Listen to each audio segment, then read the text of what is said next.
Hello, everyone, and welcome to 100 Yards of Football Sports Talk Radio. I'm your host, Logan Landers, and today we're going to be having a very special game preview between the Chargers and the Raiders, a battle of the AFC West. Now, normally I got my guy Jeremiah Long, Mr. Football Vincent Turner, or any of the amazing guys on our staff here with the 100 Yards Football crew. But today I got to bring on a guest. I got to bring on someone who is a Chargers fanatic, someone who's watched the team his whole life, and someone who knows a lot about the game of football, my guy, Ismail St. Juan. Hey, man, how you doing? I'm doing pretty good. Thank you for having me on the show. Pleasure to be here. Hey, no problem, man. So tell me a little bit about yourself now. What made you become a Chargers fan? Why do you like the Chargers and just anything like that?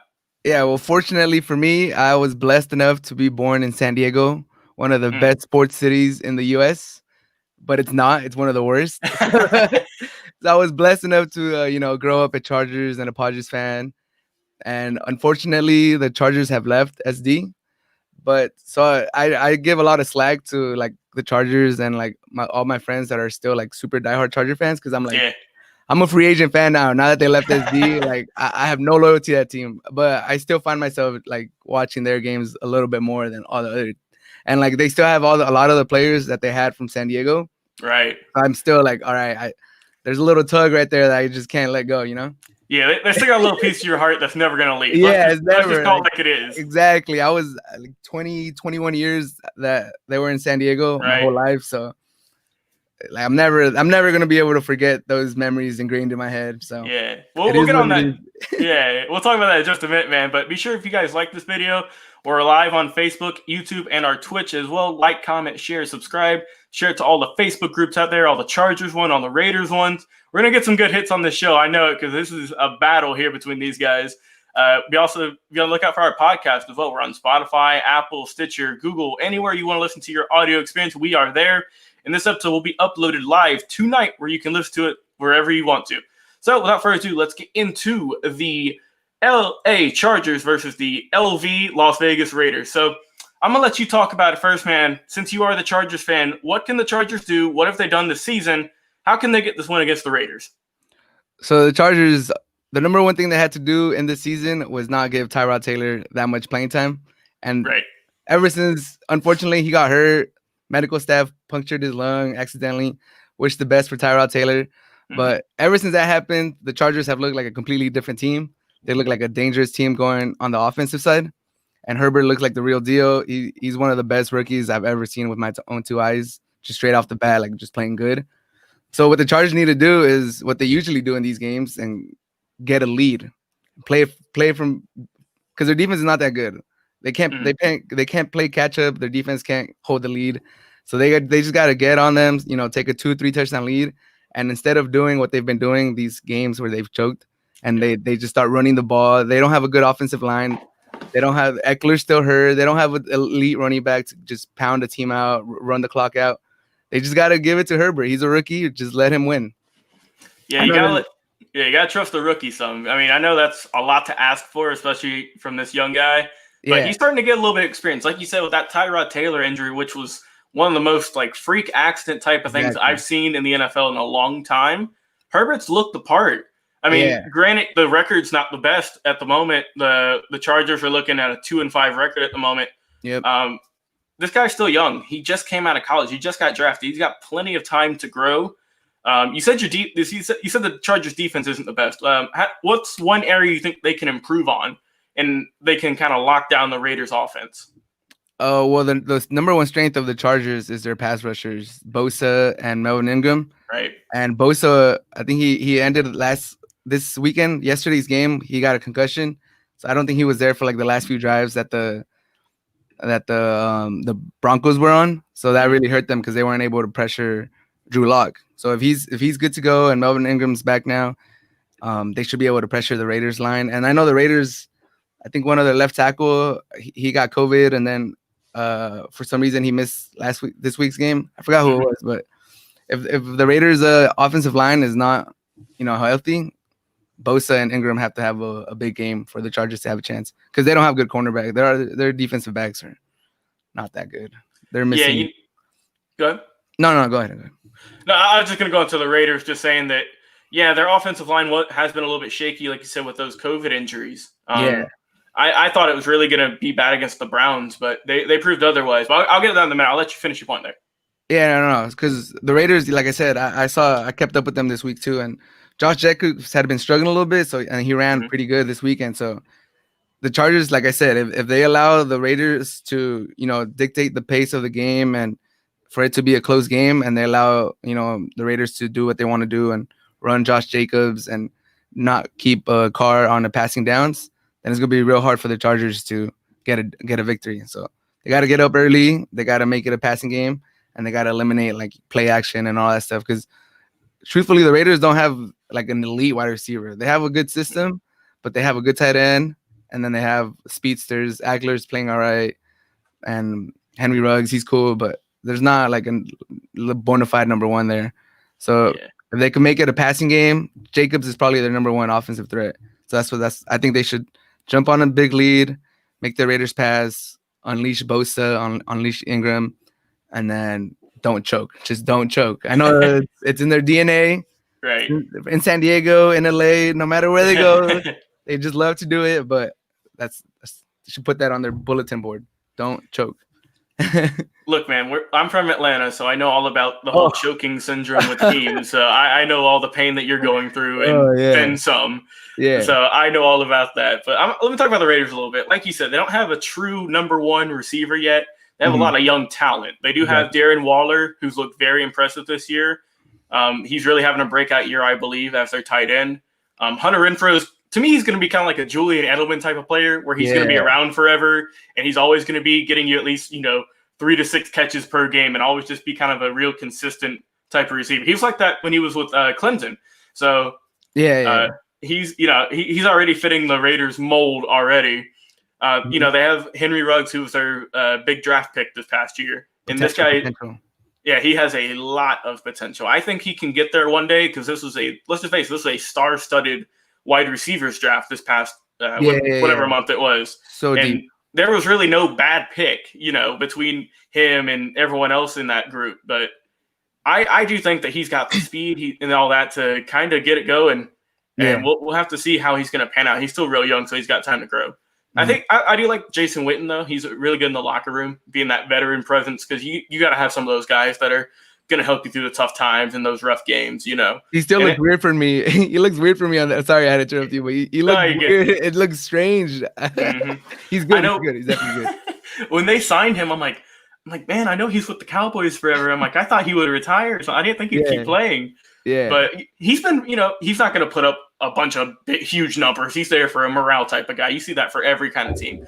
They always bring in a veteran who's always going to help you out and pick up the team for a morale boost. And that's exactly what he's doing. And he'll get a couple catches each game. And that's all he needs to do. That's what he's getting paid for. He's not getting paid for production. He's getting paid for leadership. Exactly. But Nelson Aguilar's had a very solid year after being ridiculed left and right back in Philly.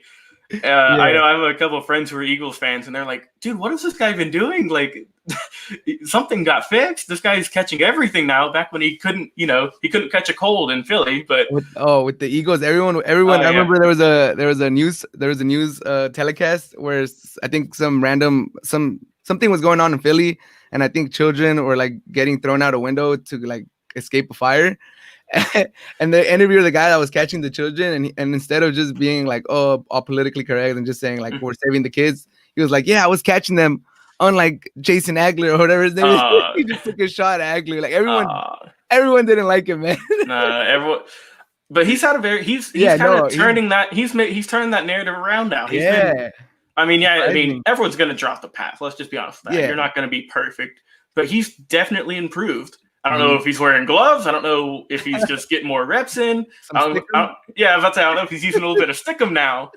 But whatever he's doing, it's working out real good for him. I'm happy that he's kind of righting the ship. He's doing a little bit better. Yeah. And you said that the Chargers defense isn't the best. Well, the Raiders is pretty much right there with them.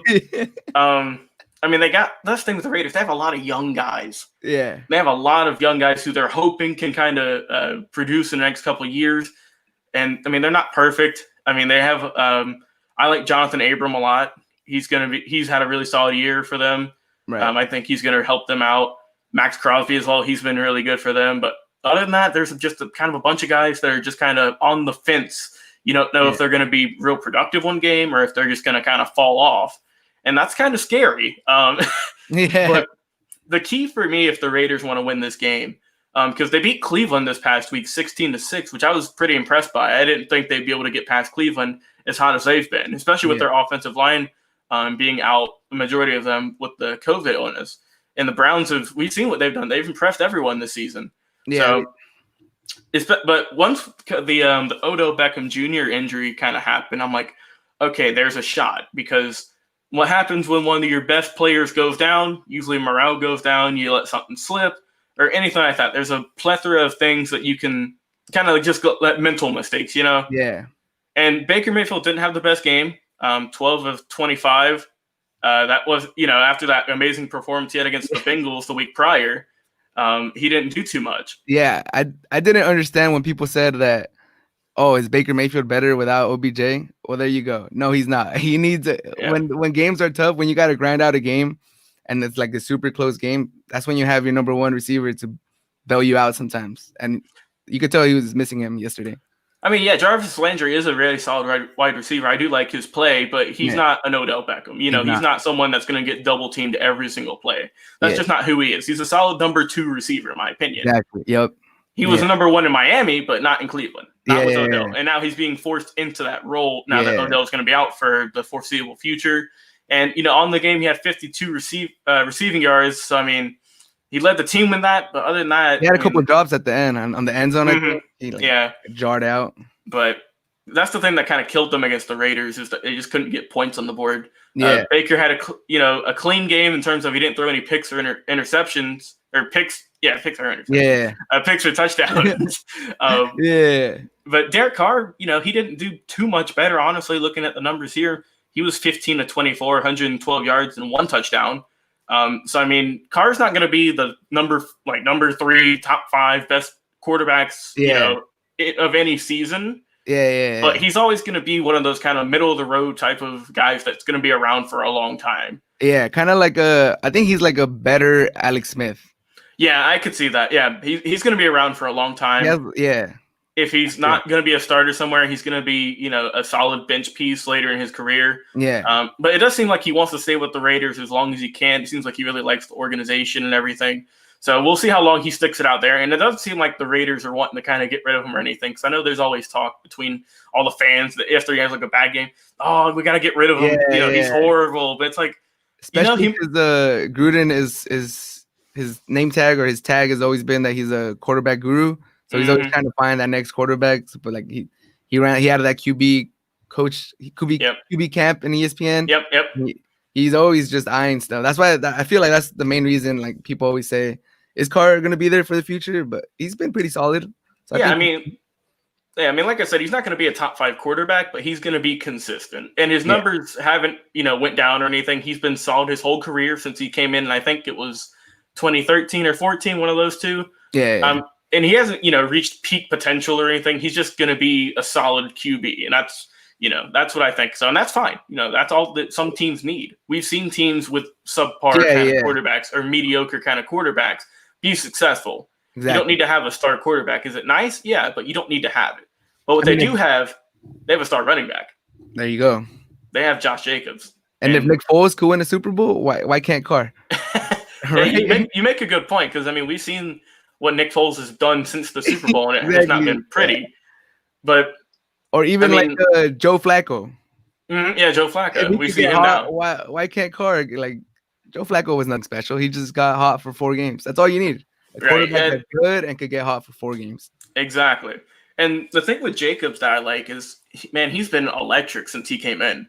He's really helped out this Raiders offense tremendously. He had 31 carries this past week for 128 yards. Like, that's how you know that Gruden and everyone else on that side of the ball is willing to give him the keys to the car and let him go drive as long as he can. Because, like, this guy's projected to have, over 1,000 yards this year if he keeps it up. So exactly. We'll have to see. But I really like his style of play. He's very solid. And, he's not talked about as one of the most elite running backs at the moment. Yeah. To me, he's kind of slept on a lot. Yeah. But I feel like if he has another good year or two, people are going to start kind of recognizing, like, man, this guy is really good. Yeah, well, I think the notoriety from like running backs, you got to get in the playoffs. So that's the main thing. Like once the Raiders make the playoffs and you're in those primetime games where everybody's watching, and then you have a good game there, that's when everyone's gonna know your name. So. It's just the trouble of getting to the playoffs, especially in the West with Patrick Mahomes and all of them chilling up top with their amazing team. It's a little hard. It's because these are two teams that are just kind of vying for a good record right now because it's hard to beat the Chiefs. They're I think 7-1 now, and they are a very good team. You're not gonna overtake them. Not right now. Not right now. Not right now. The best that these two teams could do, I think, is try and vie for a wild card spot. Yeah. Because there is a little bit of hope with that. Like I said, the Chargers need a couple more wins than the Raiders. But they both do need a little bit of help. They need to get on. I can see either one of these teams getting on a hot streak too. Because like you said, I like Herbert. He's a very solid QB for the Chargers. He hasn't shown too many weaknesses so far in his young career, and he's only going to get better. So I do like this, and I'm excited for this game. What are your final thoughts? Who do you think is going to win, and just anything like that? Well, I actually checked right before coming on here, and the Chargers are surprisingly favorites for this game. Really? Okay. Yeah. So, I mean, I was gonna say Chargers with the upset because I thought the Raiders should be the favorites, just going like the way they look good against the Browns. The Browns were 5-2, I believe, going into the game. Yep. And you guys are over 500. The Chargers are 3 games under 500. But I mean, honestly, I think the Chargers should fire their coach. They should fire their defensive coach. Yeah, you can't like Coach Lynn. He needs to go. Bradley, he needs to go. But probably not going to happen unless they just really fall apart. Yeah. So I could see the Chargers winning a close. If it's a close game, the Raiders are going to win. If it's not a close game, I could see the Chargers pulling away. If it's a close game, the Chargers are going to just. They're gonna be in their heads. They're gonna be like, "All right, this is way too familiar for me." Like, again, like it's just it's not a good. The Chargers need to get some big wins to build that confidence. Those close games, they're not mentally there right now to tough them out. So they've got the Falcon syndrome. Exactly. Yeah, they got the Falcon syndrome. Exactly. They just find new ways to lose. It seems like every week. So, like I said, if the Chargers are able to get a lead and keep it. Chargers, but if it's a close game, it'll be hard for me to think that the Raiders with Chucky, Gruden, that they won't be able to grind out a win. So that's my 2 out. So if I had to put money on it, I'll say Chargers. Okay, I see. And 27-17. Okay, you've got the numbers. I like that. Yeah. See, for me, I don't know. I have the Raiders a slight favorite in this one just because of they're coming off that high of a good win against a good team in the Browns. Right. As for the Chargers, like you said previously, they just came off of another, debilitating loss. Yeah. So the Raiders do have the momentum going into this game, and I think that's going to carry over. Right. Like you said, the Chargers defense isn't the best, and Josh Jacobs is going to be all over them, I think. Yeah. And if Henry Ruggs can get a couple of open spots, because you said their cornerbacks aren't the best, they're not. he could have a big game, and that could be kind of like the key player to watch. Yeah.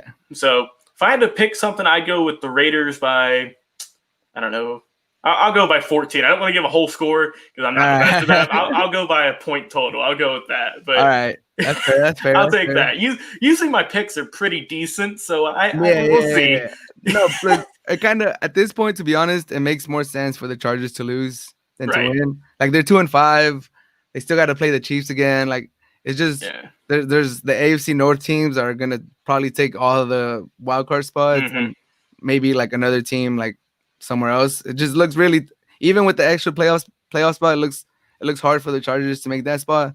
So it kind of seems like it's in their best interest to lose and just get a better pick. And then Herbert's going to be 1 year more experienced next year. And then just that's how you sell it to your fan base. Like, look how good he looks this rookie year. Yeah. Now we could bring something next year. And the Raiders are right there. They're in the thick of it. 4-3. They win this one. They're 5-3. So it just makes the logistics of your pick makes more sense. But I mean, the Chargers, you never know with the Chargers. I think what you're trying to say here, Ish, is that if the Chargers lose this one, you can hear the tanks rolling in, going for the picks. Yeah, exactly. Hey, let me just put it this way. The Chargers found their QB, and everyone's tanking for what's his name, the QB from Clemson, I believe.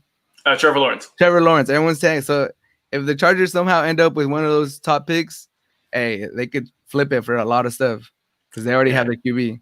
I'm about to say, you can go ahead and kiss the #1 draft pick out of there. The Jets got that one on lock. Yeah, it's not even worth going for it. They're 0-16.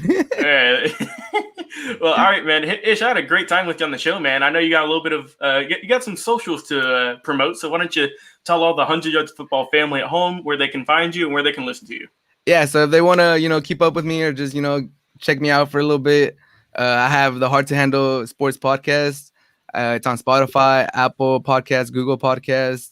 I have the video version on YouTube. Hard to Handle Sports is a channel. And then I have a IG and a Twitter handle at H2H Sports on Twitter and Hard to Handle Sports on Instagram. And my personal Instagram is Ish San Juan, just in case anybody wants to check it out. Look, man, I know we're going to have some fans over there telling you, hey, we saw you on that show over there. Yeah. So everyone that's watching right now live on Facebook, YouTube, and Twitch, go over, give my boy Ish some love. I love having you on the show, man. Love talking football with you. Gotta get you back on. Gotta get you back on around draft time. It looks like for the Chargers. Yep. So I gotta get you back on, brother. But well, guys, this has been our video for today. We've been previewing the Chargers versus the Raiders, AFC battle for really second place at this point. So it's been fun, man. For my guest, Ismael San Juan, man, I appreciate you coming on the show. Got to get you back on one day, brother. But if you guys enjoyed this video, like, comment, share, subscribe everywhere.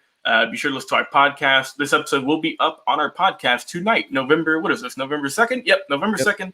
It will be uploaded, and you guys can listen to it there. So everyone at the 100 Yards of Football crew, for myself, for my guest, Ish, we've had a great time with you guys, and the rest of our crew will be talking with you guys a little bit later on in the day. See ya.